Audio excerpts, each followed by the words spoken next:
yang sepi dan tersembunyi, ku cari Kau Tuhan dengan segenap hati. Di dekat-Mu sungguh beri kedamaian, hatiku menyatu dengan-Mu Tuhan.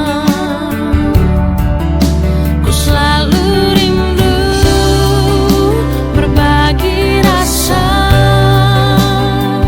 hanya bersama-Mu ku sejahtera. Bawa kaki-Mu ku menantikan-Mu, hanya bersama-Mu. Ku selalu rindu berbagi rasa, hanya bersama-Mu ku sejahtera. Bawa kaki-Mu ku menantikan-Mu, hanya bersama-Mu, hanya bersama-Mu, hanya bersama-Mu Tuhan.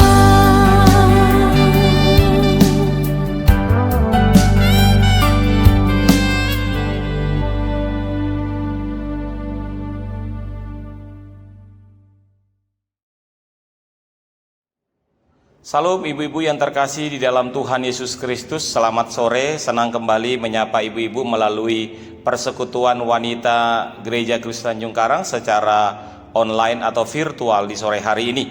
Mari ibu-ibu, kita akan mendengarkan kebenaran firman Tuhan. Tema kita hari ini adalah hidup di dalam terang, yang diambil dari Injil Yohanes pasal 8 ayat yang ke-12 sampai ayat yang ke-19. Mari sebelum kita merenungkan firman Tuhan, terlebih dahulu kita berdoa, kita meminta pimpinan Roh Kudus. Bapa kami yang di sorga, kami bersyukur di sore hari ini di tengah suasana pandemi COVID ini, kami tetap bisa beribadah walaupun secara virtual atau online. Dan kami percaya itu tidak mengurangi hikmatnya kami beribadah di sore hari ini. Berkati ibu-ibu yang mendengarkan firman Tuhan melalui virtual pada sore hari ini. Kami berdoa kiranya Roh Kudus menolong memimpin kami ketika kami mendengar kebenaran firman Tuhan, dan kami diteguhkan oleh kebenaran firman Tuhan. Berbicara Bapa, kami siap mendengar dalam nama Tuhan Yesus. Amin. Ibu-ibu yang terkasih di dalam Tuhan Yesus Kristus, saya akan membacakan Injil Yohanes pasal yang ke-8 ayat yang ke-12 sampai ayat yang ke-19. LAI memberi judul Yesus adalah terang dunia. Maka Yesus berkata pula kepada orang banyak, katanya, Akulah terang dunia, barang siapa mengikut aku, ia tidak akan berjalan dalam kegelapan, melainkan ia akan mempunyai terang hidup. Kata orang-orang Farisi kepadanya, Engkau bersaksi tentang dirimu, kesaksianmu tidak benar. Jawab Yesus kepada mereka, katanya, Biarpun aku bersaksi tentang diriku sendiri, namun kesaksianku itu benar, sebab aku tahu dari mana aku datang dan kemana aku pergi. Tetapi kamu tidak tahu dari mana aku datang dan kemana aku pergi. Kamu menghakimi menurut ukuran manusia, aku tidak menghakimi seorang pun. Dan jikalau aku menghakimi, maka penghakimanku itu benar, sebab aku tidak seorang diri, tetapi aku bersama dengan Dia yang mengutus aku. Dan dalam kitab Tauratmu ada tertulis bahwa kesaksian dua orang adalah sah. Akulah yang bersaksi tentang diriku sendiri, dan juga Bapa yang mengutus aku bersaksi tentang aku. Maka kata mereka kepadanya, Di manakah Bapamu? Jawab Yesus, Baik aku maupun Bapakku tidak kamu kenal. Jikalau sekiranya kamu mengenal aku, kamu mengenal juga Bapakku. Demikianlah firman Tuhan. Ibu-ibu yang terkasih di dalam Tuhan Yesus Kristus, secara umum kita memiliki pemahaman bahwa kegelapan itu sangat menakutkan. Kegelapan itu bisa menimbulkan sebuah kekacauan, dan kegelapan itu bisa menimbulkan berbagai situasi yang tidak menentu. Misalnya saya menggambarkan ketika saya rekaman ini, maka kalau kegelapan ada di ruangan ini, maka kami tidak akan bisa melakukan rekaman ini. Karena apa? Karena mungkin wajah saya tidak kedengaran, dan mungkin saudara Yobel tidak tahu di mana dia memfokuskan wajah atau si pembicara tersebut. Ibu-ibu yang terkasih di dalam Tuhan Yesus Kristus, mungkin kita akan berkata, walaupun dalam kegelapan kita bisa bergerak, kita bisa bekerja, iya. Tetapi ketika kita bergerak atau ketika kita bekerja, maka kita akan bekerja dan bergerak dengan kacau. Kita mungkin tidak tahu kemana kita akan melangkah. Kita tidak tahu kemana kita mengarahkan langkah kaki kita. Karena di depan kita tidak tahu sama sekali apa yang terjadi. Pastilah waktu kita berjalan di dalam kegelapan, kita akan tabrak sana, tabrak sini, dan melangkah dengan tidak tepat karena seringkali salah arah. Maka untuk mengarahkan kita kembali kepada arah yang benar, langkah yang paling penting yaitu mengambil terang dan menghidupkan terang itu kembali, sehingga kegelapan itu bisa hilang. Mungkin bisa kita lakukan dengan mengambil lilin atau mengambil senter, atau di dalam teknologi sekarang ini kita mengambil smartphone kita sebagai pemberi cahaya di sekitar kita. Nah, ibu-ibu yang terkasih di dalam Tuhan Yesus Kristus, secara rohani metafora kegelapan selalu diidentikan dengan dosa. Metafora kegelapan selalu diidentikan dengan sebuah kejahatan atau perbuatan-perbuatan yang tidak sesuai dengan kehendak Allah. Itulah sebabnya ketika manusia hidup di dalam dosa, ketika manusia hidup di dalam perbuatan-perbuatannya yang jahat, kita sering menggambarkan mereka sebagai orang-orang yang hidup di dalam kegelapan. Maka ibu-ibu yang terkasih, untuk bisa mereka kembali keluar dari kegelapan, keluar dari perbuatan-perbuatan jahat mereka, keluar dari dosa mereka, maka mereka harus menerima terang itu. Dan terang yang sejati itu adalah Yesus Kristus. Hanya melalui Yesuslah manusia bisa lepas dari kegelapan dunia ini, dari perbuatan-perbuatan dosa yang memberontak kepada Allah. Ibu-ibu yang terkasih, itulah sebabnya Yesus berkata di dalam bacaan kita hari ini, "Akulah terang dunia.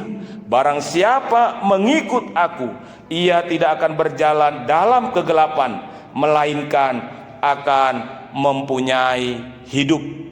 Ibu-ibu, apa yang bisa kita maknai dari ucapan Yesus, "Akulah terang, dan barang siapa mengikut aku, ia akan hidup"?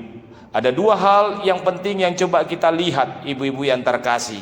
Yang pertama, Yesus sedang menjelaskan identitasnya yang adalah terang itu sendiri. Di dalam Injil Yohanes kita menemukan beberapa kali Yesus menjelaskan identitasnya dengan bahasa akula atau kata akula, atau dalam bahasa Yunani disebut dengan ego emi, akula. Ada 7 kali di dalam Injil Yohanes Yesus berkata akula. Akulah terang hidup, akulah gembala yang baik, akulah pintu, akulah kebangkitan, akulah jalan, dan lain sebagainya. Ini mau menjelaskan identitas Yesus atau keilahian Yesus, kealahan Yesus yang berbeda dengan para pengajar-pengajar, yang berbeda dengan guru-guru di zaman Tuhan Yesus, khususnya ahli-ahli Taurat dan orang-orang Farisi.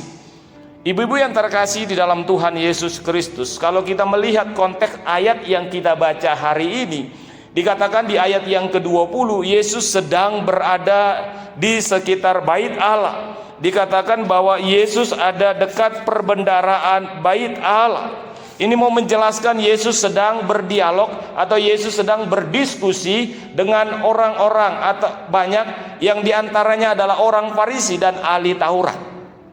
Maka ketika diskusi-diskusi itu muncul, Yesus menjelaskan pribadinya bahwa akulah terang dunia. Apa artinya ibu-ibu yang terkasih di dalam Tuhan Yesus Kristus? Yesus mau menjelaskan bahwa dia berbeda dengan orang-orang Farisi, berbeda dengan ahli-ahli Taurat yang walaupun mereka menggunakan standar hukum Allah, tetapi mereka hidup di dalam kegelapan dosa, hidup di dalam perbuatan-perbuatan dosa, hidup di dalam tindakan-tindakan yang bertentangan dengan kehendak Allah atau maksud Allah menghadirkan dirinya ke tengah-tengah dunia melalui Yesus Kristus. Nah, ini bisa kita saksikan ketika Yesus diperhadapkan dengan perempuan yang kedapatan berzina di ayat yang pertama sampai ayat yang ke-11. Ibu-ibu yang terkasih, ahli-ahli Taurat dan orang Farisi menggunakan standar hukum Taurat yang merupakan sebuah kebenaran bagi mereka untuk menghukum perempuan yang berdosa ini. Maka mereka berkata orang ini harus dihukum rajam atau dihukum mati. Sehingga ketika mereka memegang hukum Taurat, sekaligus mereka tidak lagi memiliki kasih, tidak lagi memiliki pengampunan, tidak lagi memiliki cinta kasih dan belas kasih kepada orang yang kedapatan berdosa. Mereka mau supaya kebenaran dalam persepsi mereka dinyatakan. Perempuan ini harus dirajam dan dihukum mati. Tetapi berbeda dengan Kristus. Ketika ia diperhadapkan, dia berkata kepada orang banyak tersebut, baik kalau itu maumu, barang siapa di antara kamu yang tidak berdosa, baiklah ia terlebih dahulu melemparkan batu terhadap perempuan ini. Menarik sekali ibu-ibu yang terkasih, tidak ada yang berani, tidak ada yang merasa dirinya benar, tidak ada yang merasa bahwa benar-benar mereka yakin 100% mereka tidak berdosa. Mereka pergi, mereka meninggalkan perempuan itu, mulai dari yang tua sampai yang muda. Ibu-ibu yang terkasih di dalam Tuhan Yesus Kristus, sikap yang suka menghakimi orang lain, suka yang menganggap diri paling benar yang ditunjukkan oleh orang-orang Farisi dan ahli Taurat ini, sekaligus menunjukkan betapa berdosanya mereka. Walaupun mereka mengerti kebenaran, tetapi mereka tidak hidup di dalam kebenaran itu. Maksud Allah di tengah memberikan hukum Taurat adalah untuk menyatakan kasih. Bukankah itu hukum yang terutama dan paling utama? Kasihi Tuhan Allahmu dan kasihi sesamamu manusia.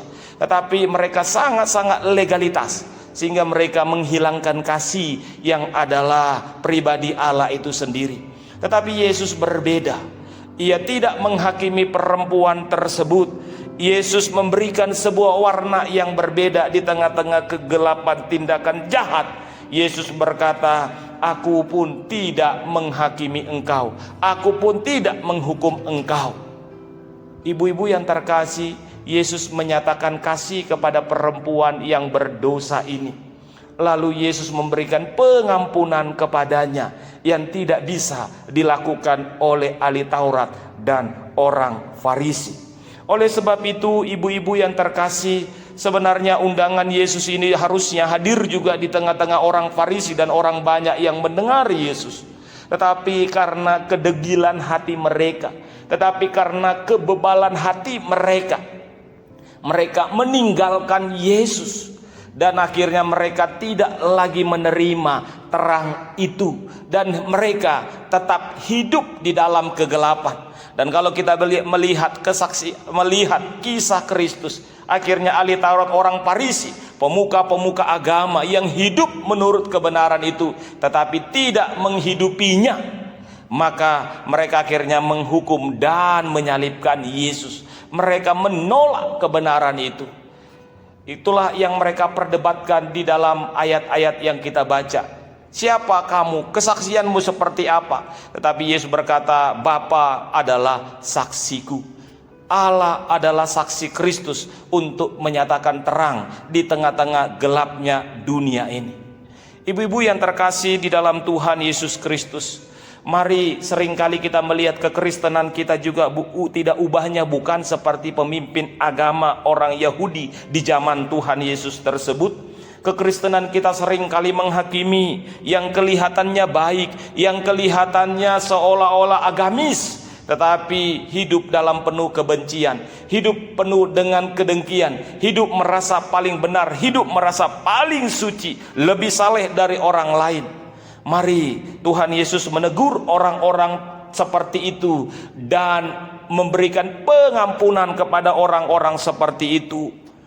Oleh sebab itu, ketika kita diperhadapkan dengan orang-orang yang melakukan kesalahan, mari kita tunjukkan terang kita, yaitu kasih. Daripada kita membuat orang itu, menghakimi orang itu, lebih baik kita menyatakan kasih kepada orang itu, seperti yang dilakukan oleh Kristus kepada perempuan yang kedapatan berzina ini. Yesus adalah terang, Ia penuh dengan belas kasihan. Maka kita orang yang hidup dalam terang, seharusnya juga kita menjadi orang-orang yang hidup dalam belas kasih, tindakan kasih, sehingga melalui itu hidup kita menjadi berkat bagi orang lain. Itulah yang diajak oleh Yesus di ayat yang ke-12b ketika kita membaca ayat yang kita baca tadi. Yesus berkata demikian, barang siapa mengikut aku, ia tidak akan berjalan dalam kegelapan.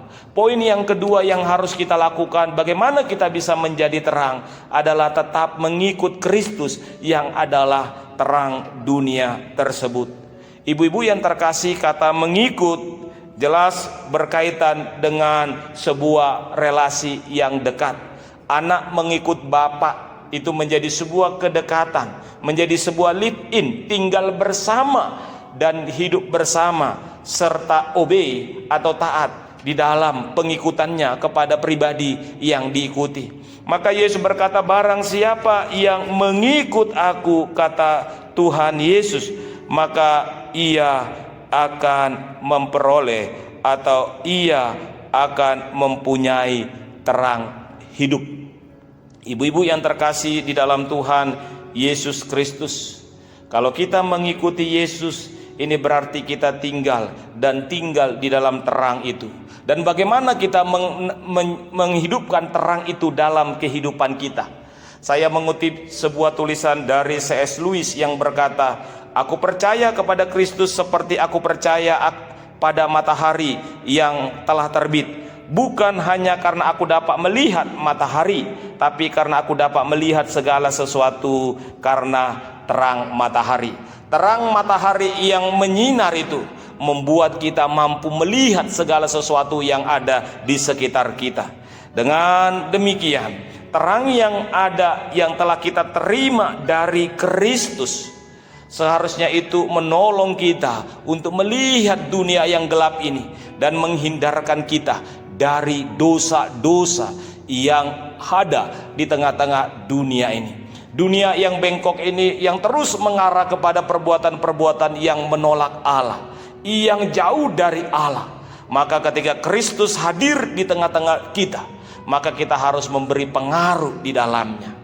Ibu-ibu yang terkasih di dalam Tuhan Yesus, tidak pernah kegelapan itu menang dari yang namanya terang. Sekecil apapun terang itu, ia bisa mengalahkan besarnya kegelapan itu.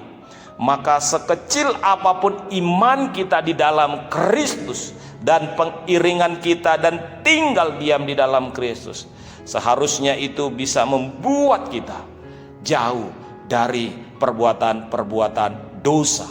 Dan melalui terang yang ada di dalam kita, orang lain bisa merasakan terang tersebut.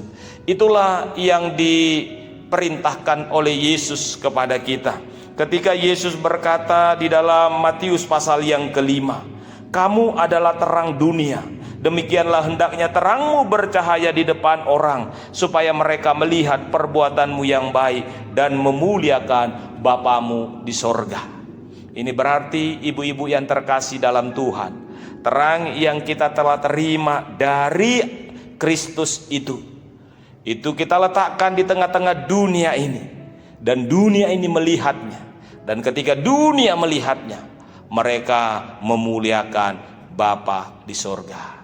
Oleh sebab itu, mari kita simpulkan ibu-ibu, Yesus itu adalah terang dunia yang telah mengalahkan kegelapan, yang telah mengalahkan kuasa dosa. Dan Ia telah memerintahkan kita untuk tetap menjadi terang, untuk terus meneruskan kasih Allah, terang Allah itu di dalam dunia yang gelap ini. Maka satu-satunya cara adalah tinggal dan diam atau hiduplah di dalam terang itu sampai selama-lamanya, sehingga melalui itu kita memuliakan Tuhan. Kiranya Tuhan memberkati ibu-ibu, Tuhan Yesus menolong dan memampukan kita. Amin. Mari kita berdoa. Bapa kami di sorga, kami mengucap syukur untuk renungan firman Tuhan pada sore hari ini, mengingatkan kami kembali supaya kami yang telah tinggal di dalam terang, yang hidup di dalam terang, berdampak di sekitar kami, sehingga melalui itu banyak orang memuliakan Tuhan, banyak orang yang meninggalkan dosa, banyak orang yang akhirnya mengikut Kristus dan menerima Kristus sebagai terang yang sesungguhnya. Terima kasih untuk renungan firman Tuhan. Berkati ibu-ibu dalam kehidupan mereka, berkati mereka dalam pekerjaan, berkati dalam rumah tangga, khususnya di tengah-tengah pandemi ini. Jauhkan kami dari COVID-19 yang terus meningkat di wilayah kami, khususnya Bandar Lampung ini. Jagai kami Tuhan, biarlah imun kami melalui firman hati yang gembira adalah obat, menolong kami keluar dari virus-virus COVID-19 ini. Terima kasih, dalam nama Tuhan Yesus kami bersyukur, kami berdoa. Amin.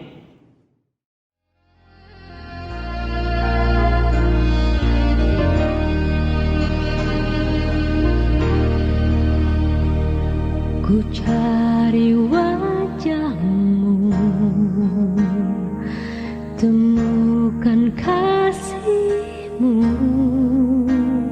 Kau bukan Tuhan yang jauh dariku.